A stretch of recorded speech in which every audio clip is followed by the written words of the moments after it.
وہ لوگ جنہوں نے خون دے کر اس چمن کو زینت بخشی ہے، وہ لوگ جنہوں نے خون دے کر اس چمن کو زینت بخشی ہے، دو چار سے دنیا واقف ہے، گمنام نہ جانے کتنے ہیں۔ میرے دوستو، جنگ آزادی کی پوری 200 سالہ تاریخ ہے، اور اس 200 سال کی جنگ آزادی میں جنہوں نے بڑھ چڑھ کر حصہ لیا ہے، جن کا قائدانہ کردار رہا ہے، جن کا اہم رول رہا ہے، جنہوں نے اس ملک کے لیے قربانی دی ہے،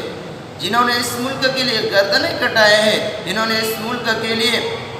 بیویوں کو بیوہ اور بچوں کو یتیم کیا ہے، وہ اس ملک کے مسلمان اور خاص طور پر علماء کرام ہیں۔ میرے کہنے کا مطلب یہ نہیں ہے کہ دوسرے برادران وطن نے اس ملک کے لیے قربانی نہیں دی، بلکہ قربانی انہوں نے بھی دی ہے، لیکن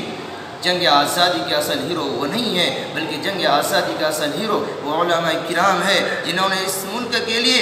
جان کو جان نہیں سمجھا، مال کو مال نہیں سمجھا، اولاد کو اولاد نہیں سمجھا،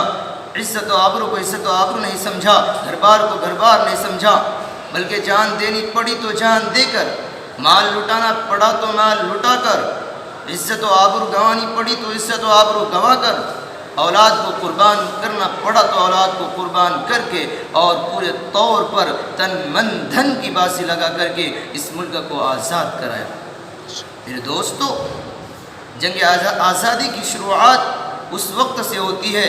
جب سن 1757 کے اندر پلاسی کے میدان میں عظیم مرد مجاہد شیر بنگال نواب سراج الدولہ نے انگریز کے خلاف لڑتے ہوئے عین جوانی کے عالم میں جان شہادت نوش کیا تھا۔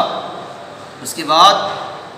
سن 1766 میں میسور کا عظیم حکمراں حیدر علی اٹھ کھڑا ہوا، انگریز سے ٹکر لی اور پیدر پہ کئی لڑائیوں میں انگریز کو دھول چٹا کر رکھ دی۔ لیکن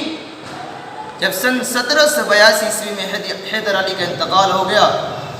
تو ان کے شیر دل بیٹے عظیم مرد مجاہد جلیل القدر عالم دین شہید ٹیپو سلطان علیہ الرحمہ نے کمان سنبھالی اور انگریز کے خلاف ایک آہنی دیوار بن کے کھڑا ہو گیا اور پوری قوت کے ساتھ، پوری طاقت کے ساتھ انگریز کو اس ملک سے نکالنے کی کوشش کی۔ لیکن سن 1799 میں میر صادق، میر جعفر جیسے، میر معین الدین جیسے غداروں کی غداری کی وجہ سے انگریز نے سلطنت میسور پر حملہ کر دیا اور میسور کے دارالسلطنت سرنگا پٹنم کے قلعے کو چاروں طرف سے گھیر لیا۔ جب انگریز نے قلعے کو چاروں طرف سے گھیر لیا تو کسی نے ٹیپو سلطان کو مشورہ دیا کہ انگریز کی فوج بہت زیادہ اس لحاظات انگریز مضبوط ہے، اس لیے بہتر یہ ہے کہ انگریز کے سامنے گھٹنے ٹیک دیے جائے اور انگریز کی حکمرانی تسلیم کی جائے۔ لیکن قربان جائے ٹیپو سلطان پر، جب ان کو یہ مشورہ دیا گیا تو ٹیپو سلطان نے کیا بہترین جملہ ارشاد فرمایا تھا، جس کے ایک ایک لفظ سے بہادری ٹپکتی ہے، جس کے ایک ایک حرف سے ہمت جمع مردی ظاہر ہوتی ہے۔ ٹیپو سلطان نے کہا کہ وہ لوگوں، مجھے تم یہ مشورہ دے رہے ہو میں انگریز کے سامنے گھٹنے ٹیک دوں تو غور سے سن لو، تو کان کھول کر سن لو کہ شیر کے ایک دن کی زندگی، شیر کے ایک دن کی زندگی گیدڑ کی 100 سال کی زندگی سے بہتر ہوتی ہے۔ یہ کہہ کر کے ٹیپو سلطان میدان میں نکلے، ہاتھ میں جو تلوار تھی، لڑتے لڑتے تلوار بھی ٹوٹ گئی، آخر کار جان شہادت نوش کر کے یہ پیغام سنا دیا، یہ پیغام پہنچا دیا، یہ میسج پہنچا دیا کہ غلامان محمد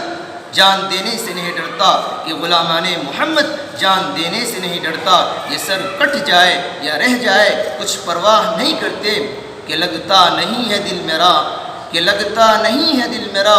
اجڑے دیار میں کس کی بنی ہے عالم ناپائیدار میں، ان حسرتوں سے کہہ دو کہیں اور جا بسے، اتنی جگہ کہاں ہے دل داغدار میں،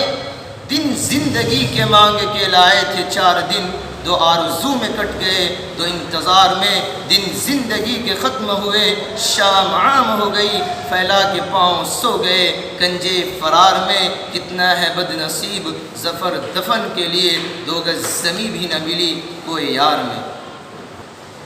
وآخر الدعوانا الحمدللہ رب العالمین۔ طرح کے ویڈیوز کے لیے ہمارے چینل کو سبسکرائب کر لیں تاکہ آپ تک سب سے پہلے ہماری ویڈیوز پہنچ سکیں.